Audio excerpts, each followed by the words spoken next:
السلام علیکم ورحمۃ اللہ وبرکاتہ۔ سکون قلب کے لیے وظیفہ۔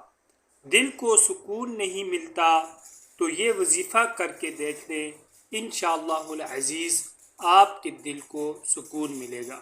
اگر آپ بے چین ہیں، پریشانی میں ہیں، تو آپ اپنے دل کے سکون کے لیے اس آیت کو بار بار پڑھیں، انشاءاللہ العزیز آپ کو سکون ملے گا۔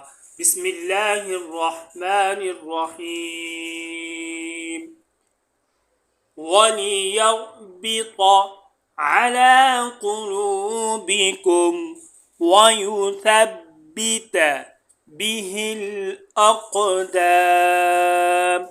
وَلِيَرْبِطَ عَلَىٰ قُلُوبِكُمْ وَيُثَبِّتَ بِهِ الْأَقْدَامَ۔ سورۃ الانفال کی آیت نمبر 11 ہے۔ اس کو کثرت کے ساتھ پڑھنے سے دل کو سکون ملے گا۔ مزید اچھی ویڈیوز کے لیے چینل کو لازمی سبسکرائب فرمائیں۔ جزاکم اللہ احسن الجزاء۔ طالب دعا قاری محمد آصف۔